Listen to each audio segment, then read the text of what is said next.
Hello guys, and today we have another review, and yes, my previous video is trash. Surprise, surprise. Either way, let's not talk too much. Today we are reviewing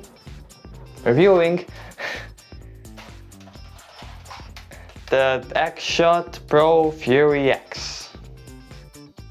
Yeah, it's a re-review because,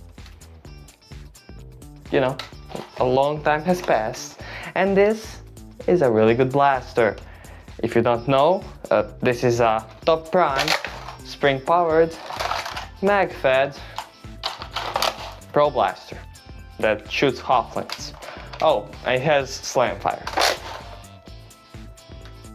for 15 bucks. So yeah, let's get into it. Starting at the front. We do not have an N-Strike barrel lock because this is an X-Shot blaster and it's a Pro Blaster, so that makes sense. You can put Dart Zone or X-Shot front attachments such as SCAR barrels or B-cards and, you know, aesthetic barrels on there, so that is pretty good. At the top, we do not have a Picatinny over here, but we do have one over here. It's a bit weird because this is the prime, which honestly isn't bad. You can prime it over here and you can put a scope and hold it by it. It is decent, but they could have definitely put a Picatinny over here. But they do have this thing right here. That's a slider. Nobody can figure out what it does. Okay, let's look. This has a ratchet design. This means that you can prime, push it forward, you know, in there. Of course, you cannot pull it back. Let's switch that on. Prime, push forward. Of course, we cannot pull it back. That makes sense, so it's not a release, what the hell. But look at this. You know how we couldn't, you know, pull it back from this position? Now you can. That means if you do not pull it all the way forward until it clicks, you can double load it. It isn't perfect on this blaster because, well, it is a Pro Blaster. It's not a super powerful Pro Blaster. So unless you put a better spring in there, I wouldn't use this too much, although it does work basically all the time. So yeah, it's decent. But of course you can just switch that forward. They could have put that on a Picatinny rail, but they didn't. And this is a cheap blaster. We cannot ask for too much. As for the rest of the blaster, we also have a Picatinny down here and the grip and the trigger area down here. Let's talk about that first. We do have this trigger right here, which is really nice, and a metal spring. It does feel really nice. And when you actually fire, it moves back, then gives you a very nice, reassuring trigger pull. It's a very nice trigger pull. It just feels so powerful, and the way this works, it gives you a nice bit of kickback. Not that you will notice it when actually aiming, but it is a nice feel, honestly. And it is a really nice trigger. You also have a trigger safety down here, which right now it is in fire, so you can fire. And when you pull it down, it's safe and you cannot pull the trigger. It's a normal, you know, safety, but I do like this one that's below here. You can very easily, you know, initiate it and turn it off. It is very nice and pretty simple. Here we have a quick release. It literally says that, or on this side it says a bit better. It is a mag release for a mag. You just pull that and you pull out your mag. Of course, it will also mag drop. With this mag, it might mag drop a bit less because this is not as high quality as some other ones. But it will mag drop with all mags that you can put in here. As far as I know, I only have two types of magazines, which I'm working on, but yeah. And it is a really nice thing. Some people say it's a bit sharp for them. I personally don't have a problem with it, and it is, from what I know, a bit better than on the long shot, being a bit easier to push and a bit smoother. As for the grip, it's really nice. I really like the grip. It's decently big, it is stylish, it has a finger groove, and it is smoothened. And I don't have a problem with it. It is a thumb hole stock, but it does not make that big of a difference. And without thumb hole, it might be a bit more comfy, but also then this would be a bit less structurally sound, and also this gives you a bit more grip into it. So I like it. I genuinely like thumb hole stock, so it is what it is. As for some people, like Tess from Tessera's Nerf Room, he does not like this 2 dots, which I raised. He says they hurt his hand when he uses it.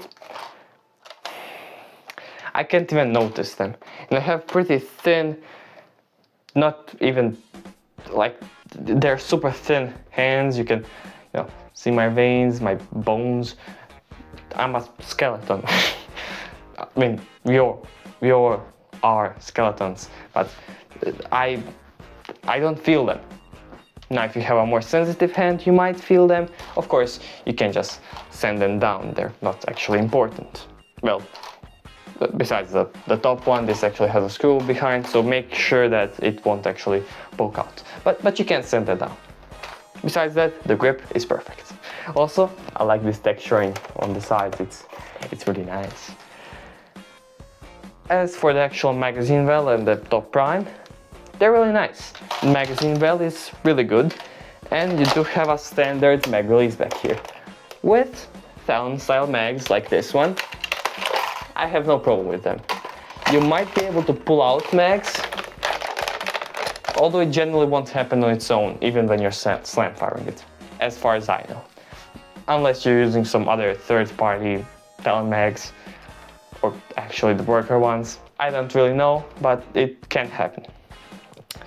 The thing is, when I'm using a Dart Zone style mag, or their old ones, the Katana ones, which have the mag catch a bit farther up, it is still compatible, but when you use this, you gotta watch out because it can catch another time, because there are 2 catches inside, as you can see, 2 little things.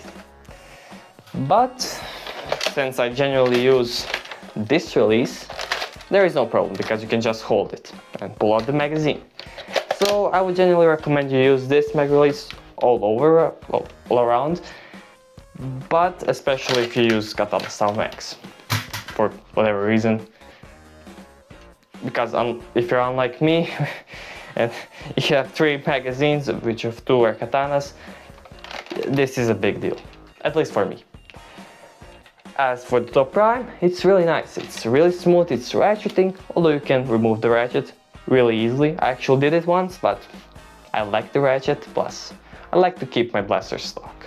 Unless they don't work, or it's just a quality of life feature. But yeah, it is a really smooth and easy prime that you can put your hand over here for some backstop of the rear iron sight, which you also have a front one, and the Picatinny being a nice texture thing. So yeah, it's really nice. And it also has slam fire, meaning you hold on the trigger, pull back, push forward, and it fires. So pretty great. Now for the design and the plastic quality. The design is immaculate. You have a ton of details, so I can't really go over it. Just pause on the video and look at all the details. Like, look at that. Look at how many. And yeah, this is the side without the screws. With the screws, it's the same amount. Some details may be blocked because of the screws, but goddamn is it nice. At the front, we can also remove this, just pulling it out and then pull out the spring, which is really nice. It isn't as easy as some Dart Zone blasters like the Nexus, Nexus Pro, Striker, Striker 2.0, and so on. But it's still decently easy. As for plastic quality, it's really great. It is really decent plastic quality. It's thick, high quality plastic. The tonic creaks around a little bit because of a lot of different parts, but generally it might be a bit louder on mic, but you will not feel it when you use the blaster. Also, there is virtually no flexing anywhere on the blaster. So it's really good. So both the plastics and the looks are amazing. This has a ton of paint. And it still has details besides just the paint, which is really nice. Either way, how about I show you the firing test, which of course I'm filming after the review. So, as said, I will be firing at that pillow 2 half-length magazines, one included, one that comes with the Omnia. Both have X-Shot half-length Pro darts and also Dart Zone Max Ruby darts, half-length ones, because I have them mixed up and they're about the same. So I'll be shooting over there, 1 mag single fire, 1 slam fire. Again, this is not to show you the range firing, just the blaster functioning. So let's go.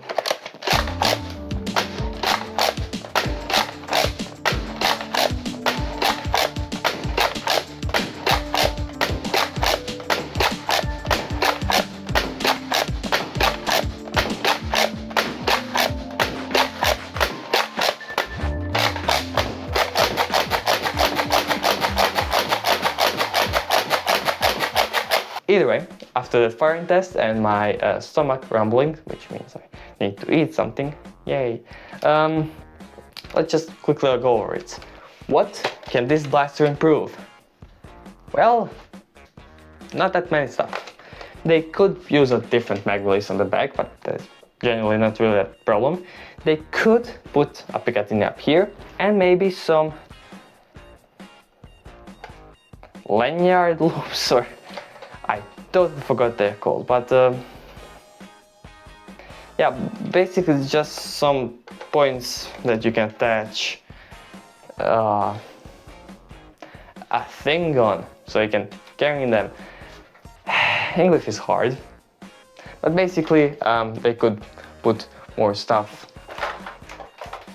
such as these like loops for your stuff. I, for the love of God, cannot remember what it's called, but you get the point. They could put that on here. It's not a huge deal. You can just put one like through the trigger guard and you're fine, or like back here. It's great. But yeah, it's nice. And maybe you could have a bit more performance, maybe give you a scar and give you goggles with it, but 15 bucks or 20 euro over here, which is a bit more than $20, but it's still amazing. I would pay much rather $50 for this than most blasters here. But yeah, it's a really nice blaster. I really do love it, and currently, as of right now, I do not have any problems with it. So yeah, I will save all of the blabber and talk, oh, I don't get too much views for never, because that's just making my videos longer. So either way, yeah, again, I need to film the firing test. So yeah, I mean, subscribe, like, maybe turn on those notifications, and of course comment down in the description that my video is shit, because it is. Because it is. Either way, my name is Nixie, and bye bye.